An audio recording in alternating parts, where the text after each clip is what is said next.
हमें पापियों के लक्षण पता है, हमें पुण्यात्माओं के लक्षण पता है।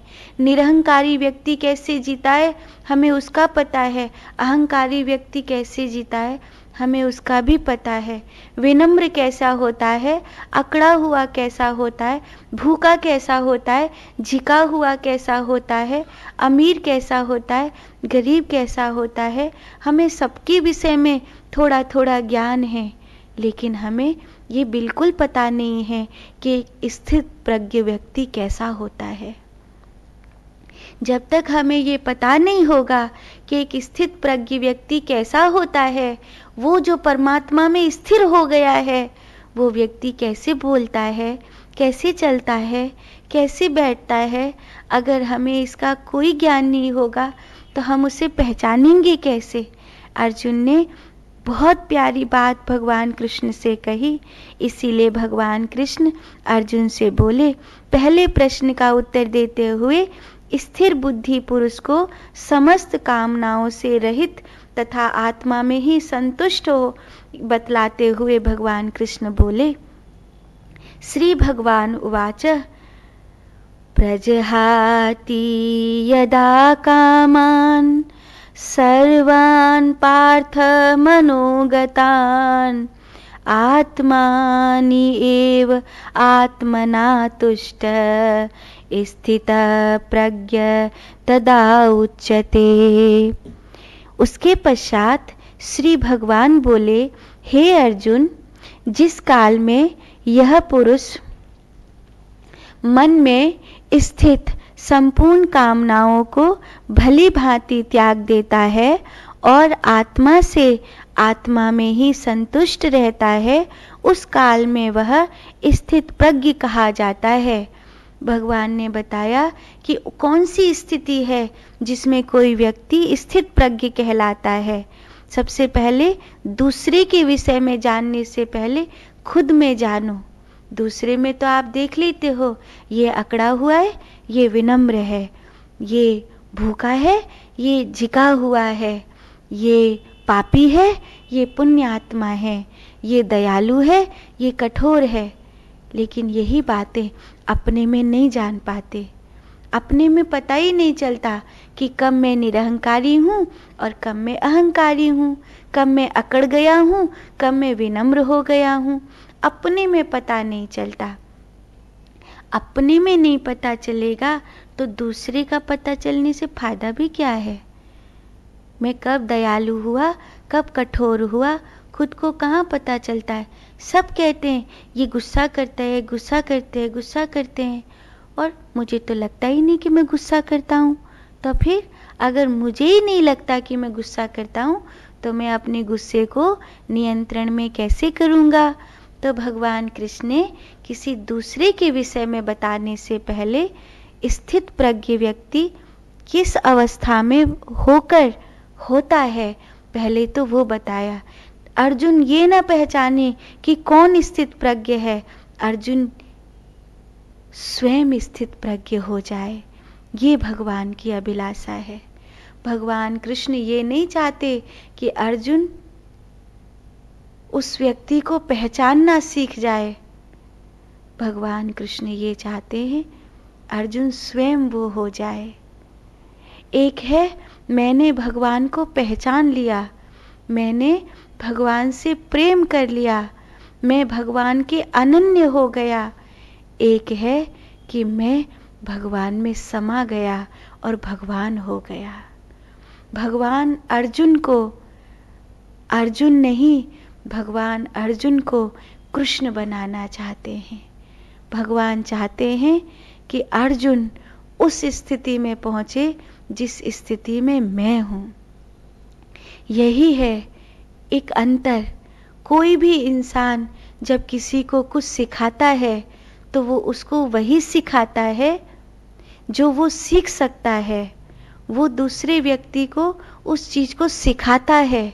लेकिन जब पिता कोई बात बताता है तो वो बेटा को केवल बात ही नहीं बता रहा होता है, पिता पुत्र को पिता बना रहा होता है। ये अंतर है। भगवान जीव को भगवान बना रहे हैं। गीता में यही अमृत है। भगवान ने, अर्जुन ने पूछा ये है कि स्थित प्रज्ञ व्यक्ति कैसे बोलता है, कैसे बैठता है, कैसे चलता है, उसके क्या लक्षण हैं। और भगवान कृष्ण उसे, अर्जुन को बता क्या रहे? भगवान कृष्ण ने अर्जुन को ये नहीं बताया अभी कि वो बोलता कैसे, चलता कैसे है, बैठता कैसे, उसके लक्षण क्या है। भगवान कृष्ण ये कह रहे हैं स्थित प्रज्ञ हुआ कैसे जाता है। भगवान कृष्ण ने अर्जुन से कहा, जिस काल में वह पुरुष स्थित प्रज्ञ होता है, मन में स्थित संपूर्ण कामनाओं को भली भांति त्याग देता है। जिस काल में वो स्थित प्रज्ञ है, इसका अर्थ है कि जो ऐसा नहीं है कि एक बार कोई कुछ हो गया तो डिग्री हाथ में आ गई, अब तो भैया हो गए पार, अब कोई झंझट नहीं है। ये तो बड़ा विचित्र सा खेल है कि अभी तो 100 नंबर पे पहुंचने ही वाले थे कि 99 पे भी सांप खाया और सीधे 10 नंबर पर आकर गिरे। ये तो गजब का सांप सीढ़ी का खेल है। नहीं तो भगवान कहते कि एक बार जो स्थित प्रज्ञ हो जाता है वो ऐसा होता है, पर भगवान कह रहे हैं जिस काल में वो स्थित प्रज्ञ होता है, अर्थात एक समय मनुष्य स्थित प्रज्ञ हो जाता है, पर अगर किसी कारण से संयोगवश वो अपनी उस ब्रह्म विद्या को भुला दे या उसमें स्थित ना रहे, तो फिर संसार उसको खींच सकता है। रावण के साथ ऐसा नहीं हुआ था क्या? रावण ब्रह्म ज्ञानी था और वही रावण ब्रह्म राक्षस हुआ। ऐसे युगों युगों में बहुत बार हुआ है। कई बार कोई ब्रह्म ज्ञानी होकर ब्रह्म राक्षस हो जाए, और ऐसा देखा गया है कि जितनी ऊंचाई से कोई चीज गिर रही है ना, वो उतनी ही ज्यादा धरती में गहरी चली जाएगी। आप पानी में कोई ऊपर से कुछ फेंको तो वो शायद पानी की सतह पर लगेगा, लेकिन अगर बहुत ऊंचाई से गिरे तो वो सीधा नीचे चला जाएगा। ठीक वैसे ही जो जितनी ऊंचाई पर पहुंचकर गिरता है वो उतना ही अधिक पाताल में चला जाता है। इतने गहरे पाताल में चला जाता है कि वहां से फिर उसको जन्म लेने में भी हजारों वर्ष लग जाते हैं, उसे जल्दी से जन्म भी नहीं मिलता। इसीलिए जो ब्रह्म ज्ञानी ब्रह्म राक्षस बन जाता है उसकी मुक्ति भी जल्दी नहीं होती।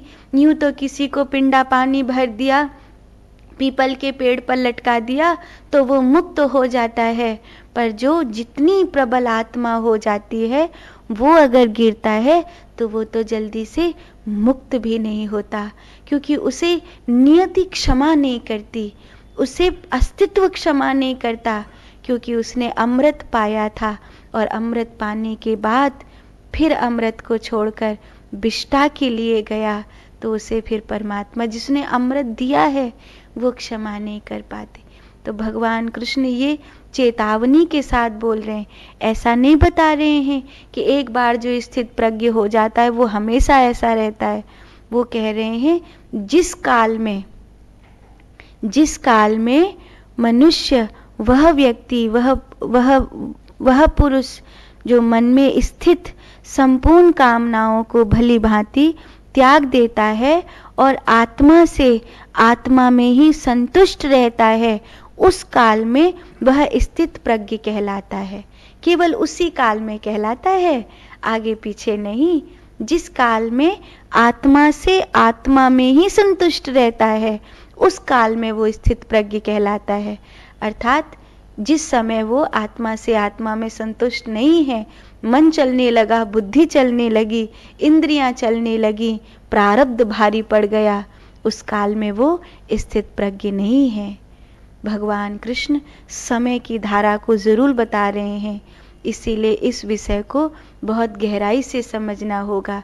लोग समझते हैं एक बार हाथ लग जाए भगवान फिर तो हम उसे कभी छोड़ेंगे नहीं, लेकिन ऐसा नहीं होता। भगवान ने भी चेतावनी दी, जिस काल में वह मनुष्य मन में स्थित संपूर्ण कामनाओं को भली भांति त्याग देता है और आत्मा से आत्मा में ही संतुष्ट रहता है, उस काल में वह स्थित प्रज्ञ कहलाता है। इस शब्द को ध्यान देना चाहिए, जिस काल में और उस काल में उसी समय वह स्थित प्रज्ञ रहता है। अगर वो फिर से बुद्धि में या मन में चला गया तो फिर वो स्थित प्रज्ञ नहीं। एक बार उस ऊंचाई को छू कर आ गया, फिर चाहे तो वो नीचे गिर सकता है। ऐसा नहीं कि वहां पर पहुंच गया तो अब नीचे नहीं गिरेगा, वो नीचे गिरने की संभावना बनी रहती है। साधु।